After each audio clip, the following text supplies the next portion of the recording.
So, welcome back to our lectures on projective geometry. This time we will enter a new chapter in our lectures and we will talk about projective calculations. And what I mean by that is the close interplay between projective planes and the numbers in a field over which they are defined. This part of the lecture will consist of several video slots, and we start with one slot that should explain how we get from projective planes to numbers. So, as I said, this will be part of a longer series of video clips, and here are a few of the topics that we will meet. So we will talk about cross ratios, which are a kind of first measurable value that we can define over projective planes. We will talk about the projective line, the one-dimensional analog of the two-dimensional projective plane. We will talk about harmonic points and quadrilateral sets.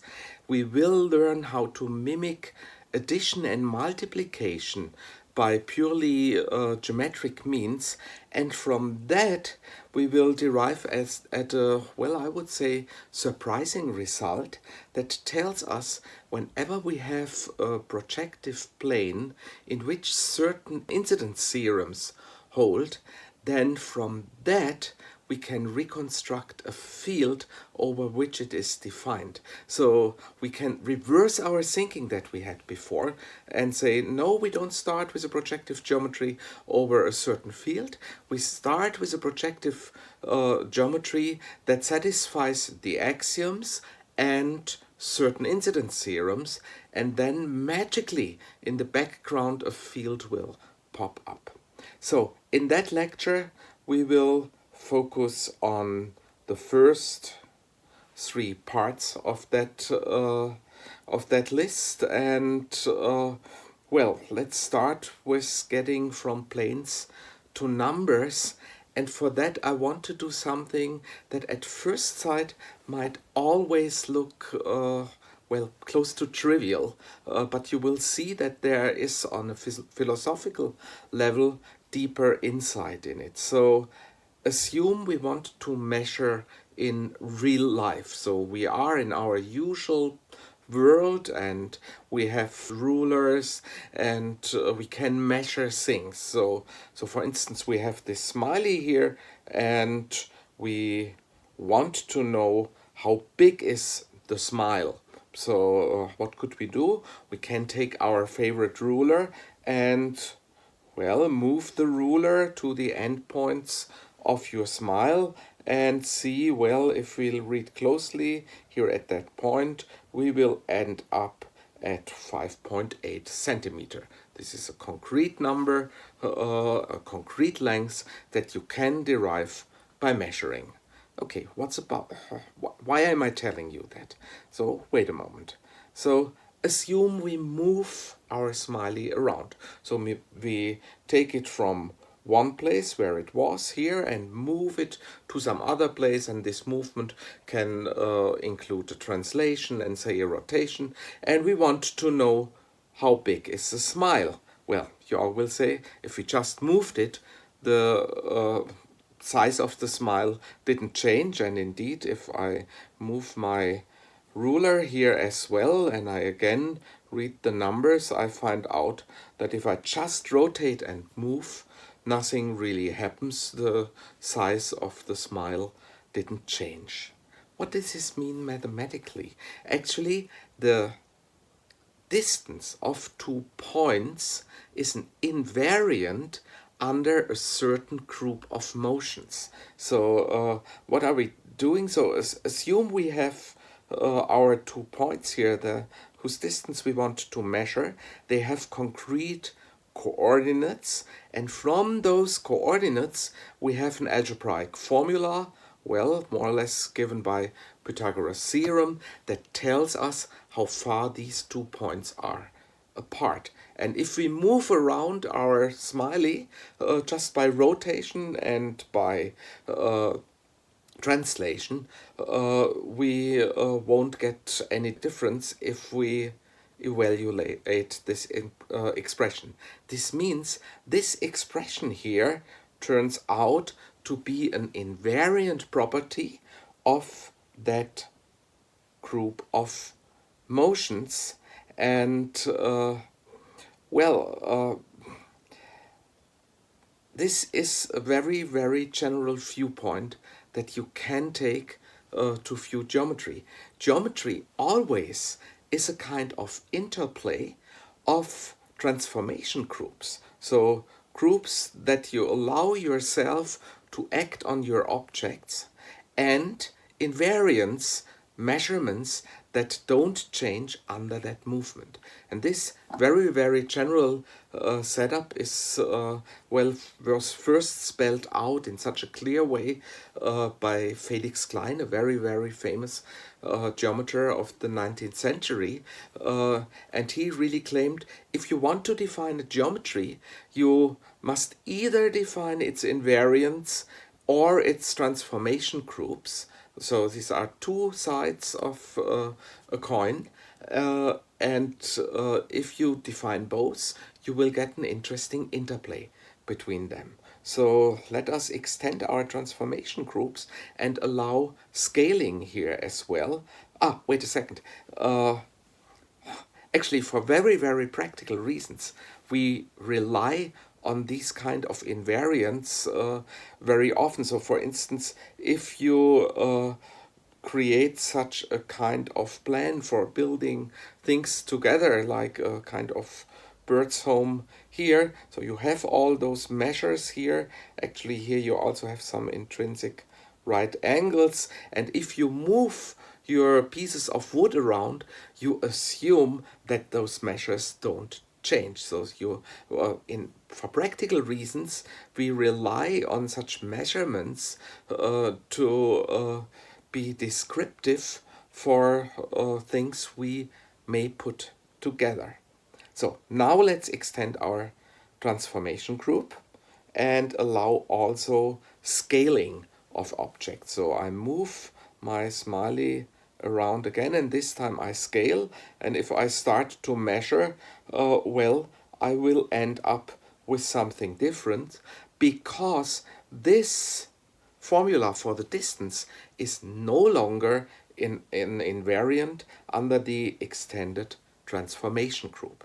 So we need different invariants if we're talking about this transformation group, and actually what helps at that point is not to consider distances, but ratios of distances. So assume that we have not one measured distance like here, but we have two measured distances, and we divide one of those distances by the other one. Even if we now move around things, this ratio of distances will remain invariant. So this ratio of distances here is an invariant of the extended group of transformations here.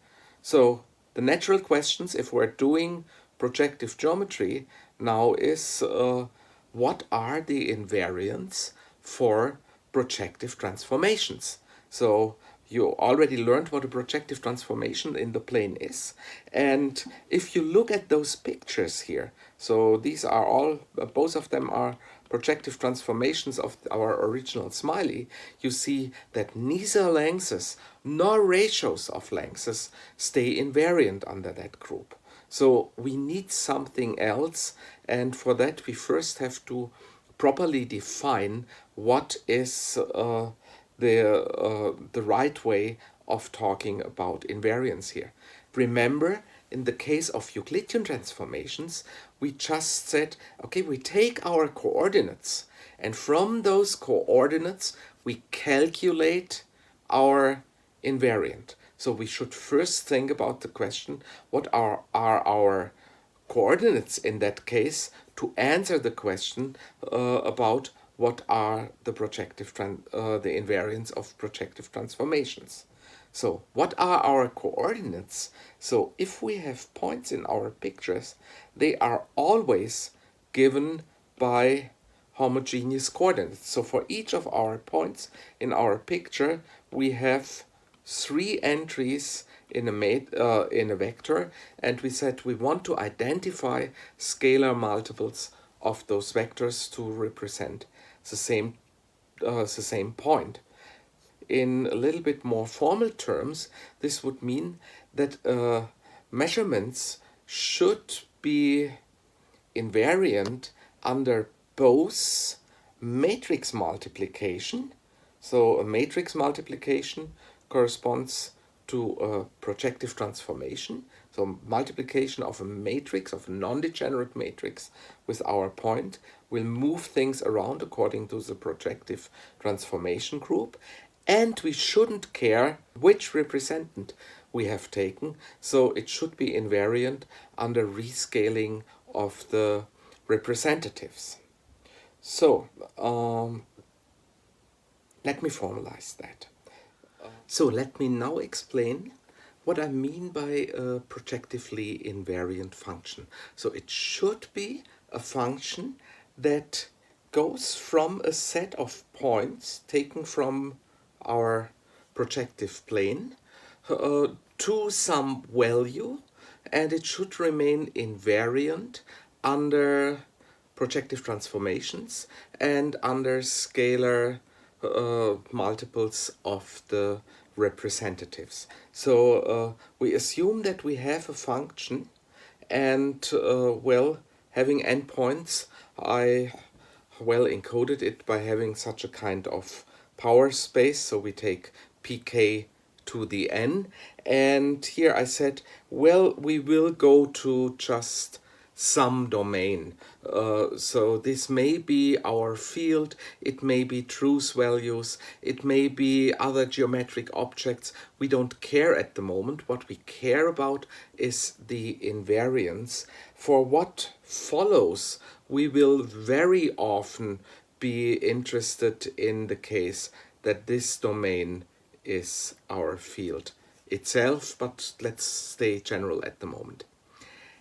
I have to be a little bit careful because it may happen that we enter degenerate situations in which we simply cannot calculate the value of our function f. So I want, dependent on our function f, to exclude degenerate situations from the domain. So we go from pk to the n, excluding the degenerate situations, to the domain in which the invariant lives.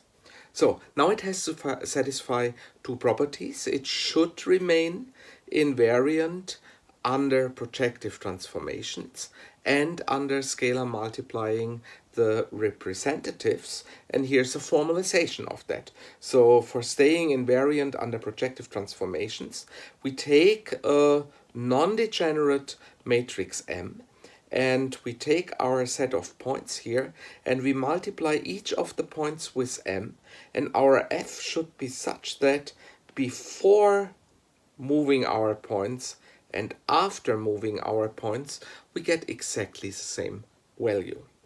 And it should be invariant under rescaling. So we define scaling factors lambda 1 up to lambda n. Each of them is not allowed to be 0, that and f should be such that before the rescaling and after rescaling we get exactly the same value. And if those 2 properties here are satisfied, we call what we get a projective invariant.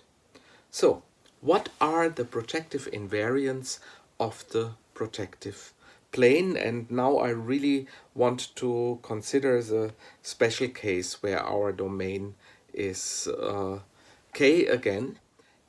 So if our points are assumed to be in general position like here, we cannot expect projective invariants that live on just 4 points, because 4 points in general positions can be moved to arbitrary other places by projective transformations. So we need at least one more additional point, and here comes something that I would call an ansatz for such a projectively invariant formula. We have learned that determinants are very important in projective geometry, and we have learned that taking ratios is a good idea to get away with scalar multiples. So here is an ansatz of perhaps the simplest way to get a projective invariant.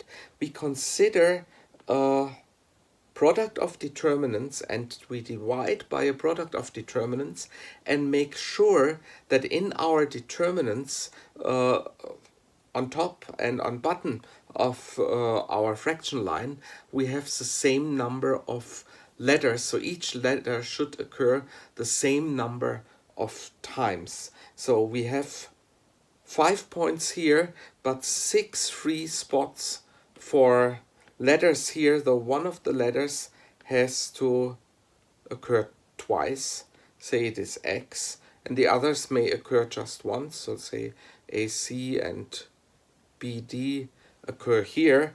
And now we take somehow the same distribution but a different formula below in a way such that it doesn't simply cancel out, and this is first possible with 5 points, and the simplest formula you get is this one, and we will prove in a second that this formula indeed turns out to be a projective invariant.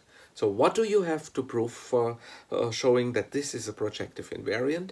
You have to show that it's invariant under projective multiplication by matrix, that it is invariant under projective transformation by a matrix multiplication, and by scalar multiplication of the representatives. Let us give that expression a name before we continue. This is called the cross ratio of ABCD seen from X, and this seen from X I have indicated here by those lines. And those of you who already attended my geometry calcul lecture might recognize this formula because we were also dealing with it in that lecture. So why is it a projectively invariant formula? So let's see. Let's assume that we have matrix M and we multiply each of the occurrences of the points with this matrix. So how can we simplify this expression? Well, here the following formula here comes to the rescue. If you multiply all columns of a 3 by 3 matrix with some matrix M, then you can simply rewrite that as multiplying M with a 3 by 3 matrix, and so you can pull out the determinant here, and what you get is well, that this expression simplifies to this one, and since our matrix M was assumed to be non-singular, we can simply cancel out the determinants here and see that this expression is the same as this one. So matrix multiplication did not change our cross ratio. How about scaling of representatives? Well, essentially the same thing happens. The determinant is multilinear, so we can pull out each of those factors here, and what we get is this expression. Since all the lambdas are assumed to be non-zero, we can cancel out this expression, and we see that also this term here is the same as the original cross ratio, and after all we have a projective invariant.